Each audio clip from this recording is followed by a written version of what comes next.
So in this video here, hi, my name is Peter. I'm here on Rights and Title Land. Call ourselves on our channel Tŝilhqot'in. Uh, yeah, so just heading out in the bush just to get some wood right now to do a few projects, and we come across this buck. We come across about there was actually a few of them running side by side, so kind of shot one of the smaller ones, right, because they're running, right. So you see the scent glands here. The scent glands are, yeah, a little bit stinky. Got to get those scent glands off here right away too. Cut this thing out and remove those scent glands. So to remove those scent glands, I'll probably cut just a little bit above the scent glands and peel them down, and then just cut the end of those legs off. But first I gotta get the guts out here. Now I like to start. I'll start maybe with don't need a big huge knife. I'll just start with my yeah, this deer, he's definitely got his winter hide on, that's for sure. I'll start down here behind like in the soft spot, usually down here in between the two legs. I'll split them with the knife. And I like to run my knife up on the inside here. I'll usually use my finger as a bit of a guide, and I'll aim for the center here once I'm done.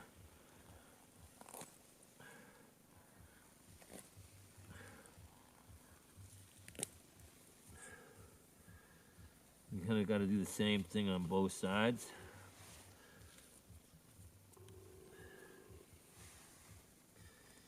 Yeah, you just got to be careful when you're cutting around here that you're only cutting skin, right?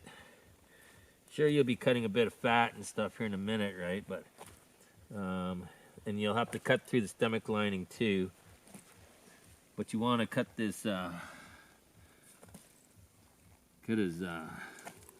male organ parts off. You want to go around all that stuff, right? Then you can start.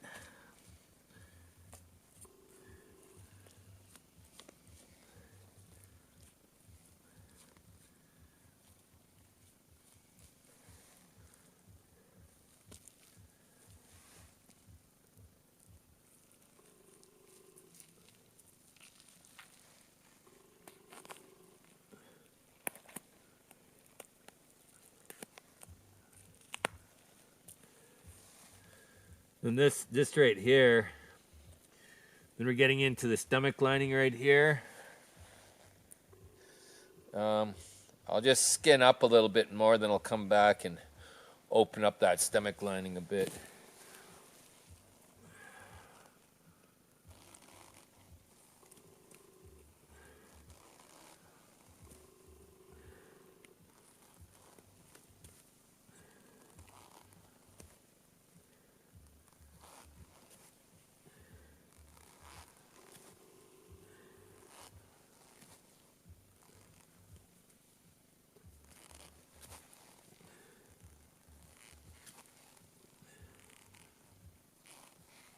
There's some good fat right up here.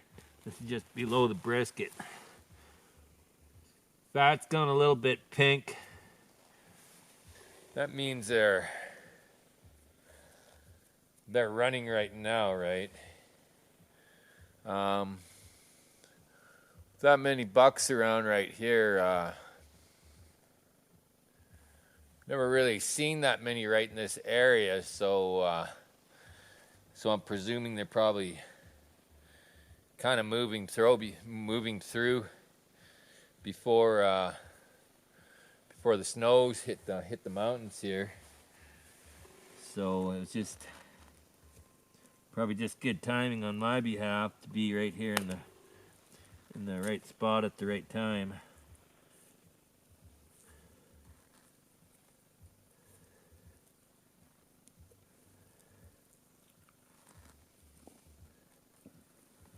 So you just got to be careful while you're going through that stomach lining. And once you get up through the stomach lining, then you're just cutting along that. You can use your fingers to separate. Then I'm right up to where I was before, right? I'm right on the bottom side of the brisket. So being on the bottom side of the brisket, we can go up and split that brisket. Then we can go right up, cut the throat out, grab the throat, pull it down, separate all the stomach lining, and then we can pull those guts right out, and then we just have to deal with the back half here. So that's where when you're cutting up through the brisket on your deer, like right up in the center here, there'd be like a hard bone here, and then there's just like the edge of the rib cage, it's cartilage all the way along here. Up to a point, you can take that brisket out. I usually just cut on one side until I get up there. Then I can just cut back, split the front open, and then I can get up into the lungs and stuff. I can cut the neck. I can pull down and just cut the stomach lining from the inside and then pull everything right to the back. So that's probably what I'll do. That's where it's nicer to have a bit bigger of a knife for cutting through the brisket.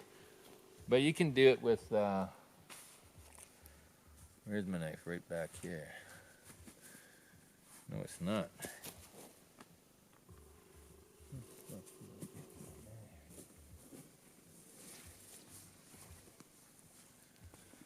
Must have put my knife down someplace.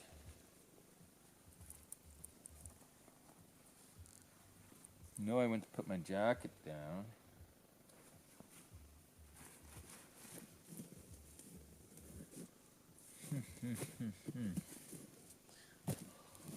Oh, it's right there.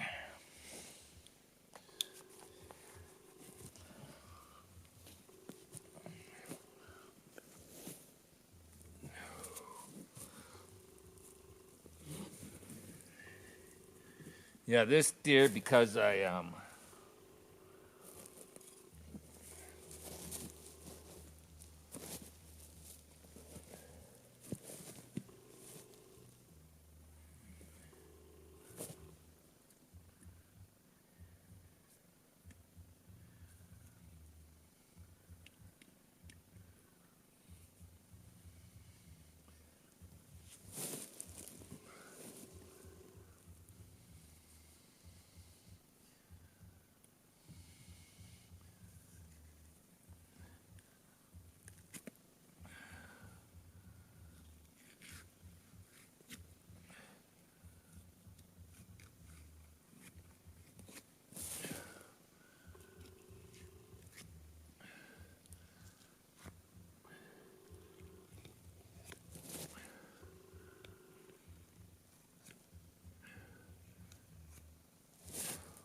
yeah, I can definitely.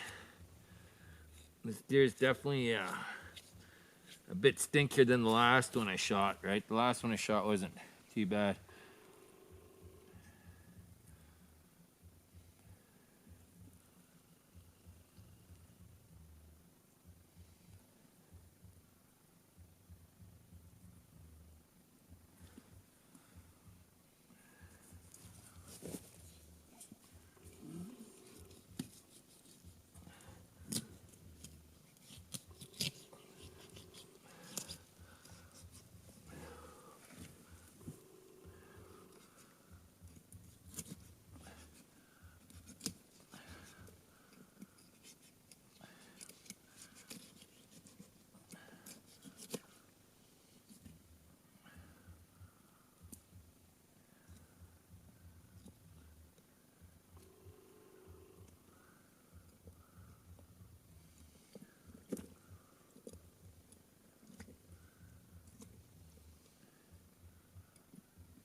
It's all usually pretty fatty along the back of this deer. Then you'll just hold that neck and just pull it.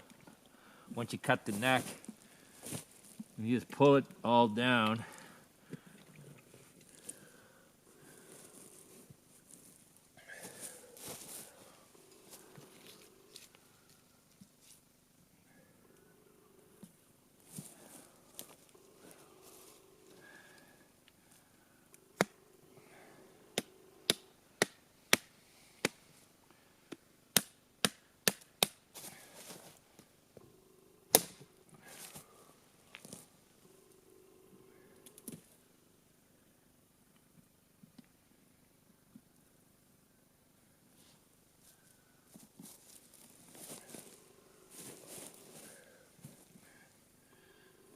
Then yeah, the stomach lining. Then you just work this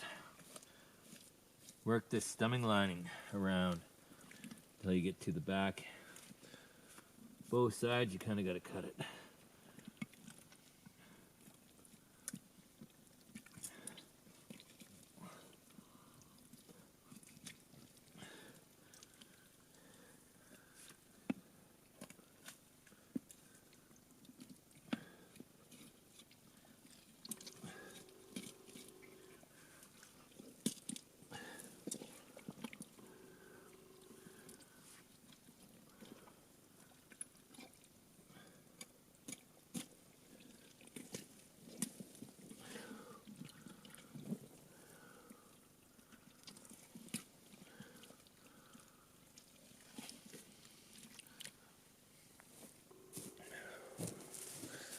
Then you probably want to take your liver and your heart.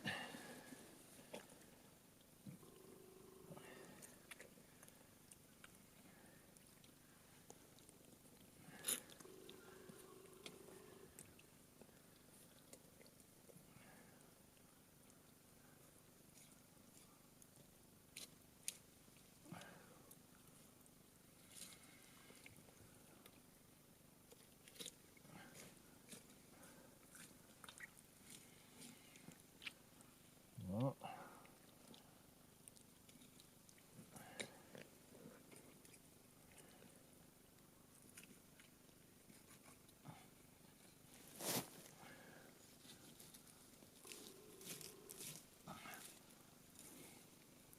that's your liver. You'll probably want to soak your liver a day or two, and I usually soak it in some cold water, like at least overnight. Maybe a little bit into the next day too, right? Until in cool water. I'll change it a few times too, just to get all the blood. Since the liver and your heart's probably one of your first meals, it's not something you usually put away in the freezer or anything, right? So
yeah, then you can see you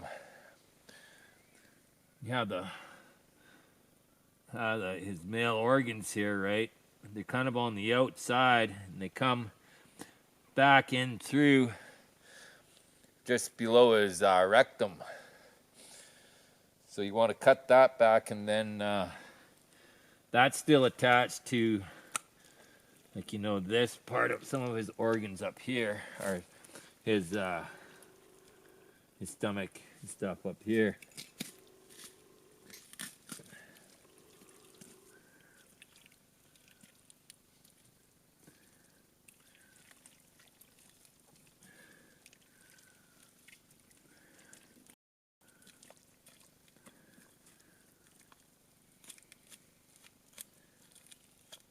And then you just carefully, as you're going, right, just kind of cut around, kind of pulling to at the same time, and then everything kind of releases on this side. And then you just have to cut down on this side. You have to cut around the hair around the arsehole. Cut that, right? So that frees up from the anus lining, right? You know, the rectum lining, you cut around the outside. So when you cut this, all of that stuff all comes together with the piss sac and everything else. If you don't do that, then you have a chance of cutting that piss sac. And if you cut that piss sac, then you're just asking to get that piss stain in your meat and stuff, right? Which you don't want, that's for sure.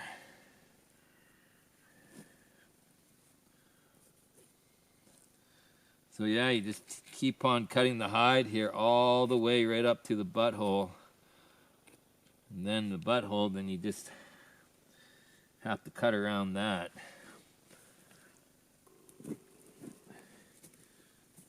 Oh yeah, I gotta remove these stinky glands too.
And then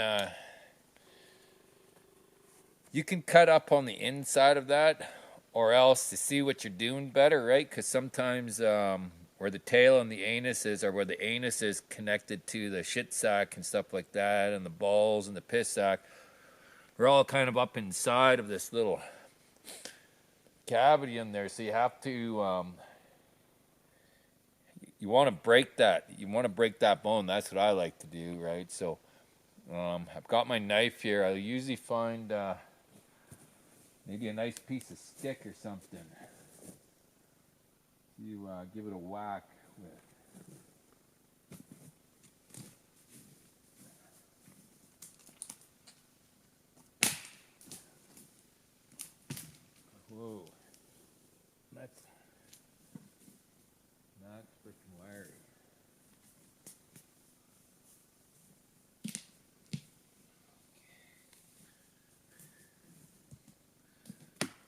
That's a nice little stick right there. That's a nice little stick. So what I'll do is I'll just put that right on the center of that. It's like a cartilage strip there too. Oh, the stick's a bit dirty, so I think I'll...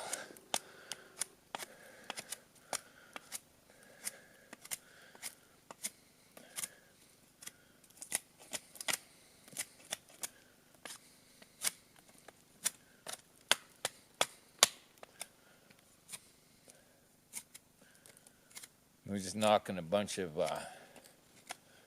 crap off.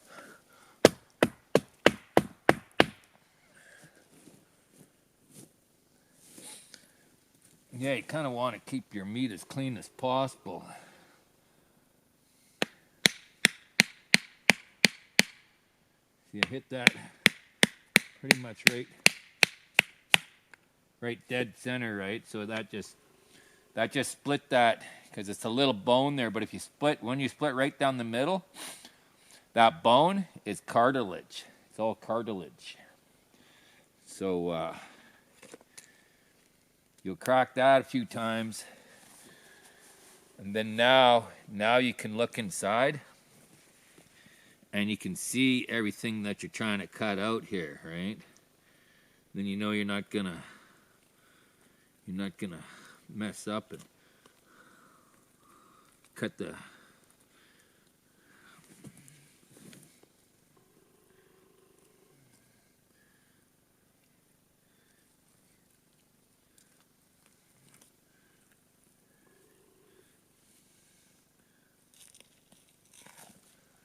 See that? And then it releases all that.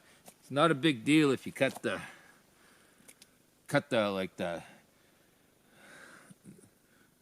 shit liner, right, at this end, right? Because it's all like hard little poo pellets. But you don't want to cut the stomach lining, because that's all got what they've been eating, and it's all... It's not a big deal if you do. You just don't want to cut the piss bag. Oh yeah, we got to find that heart in here, and then we're ready to get out of here. Right.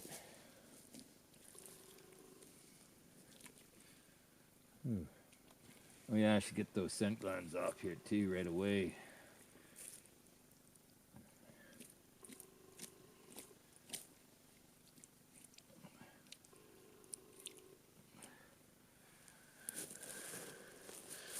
And that's your heart right there. So I usually take the liver and the heart. I don't worry about anything else, right?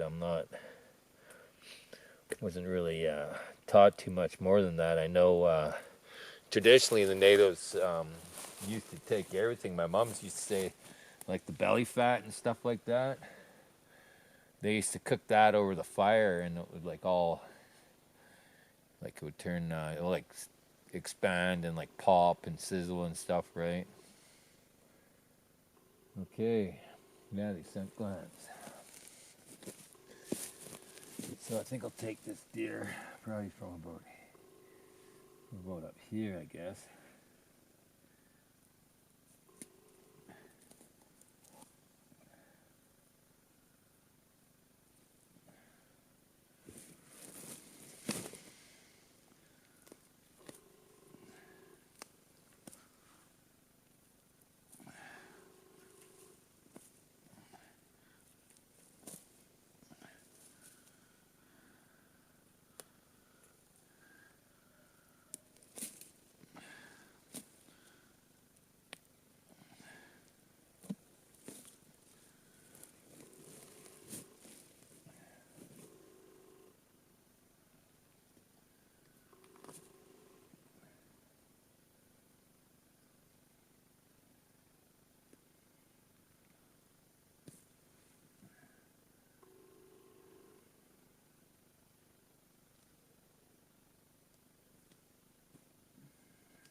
Yeah, you want to make sure you're cutting the scent glands off here, right? So they're not close to your meat.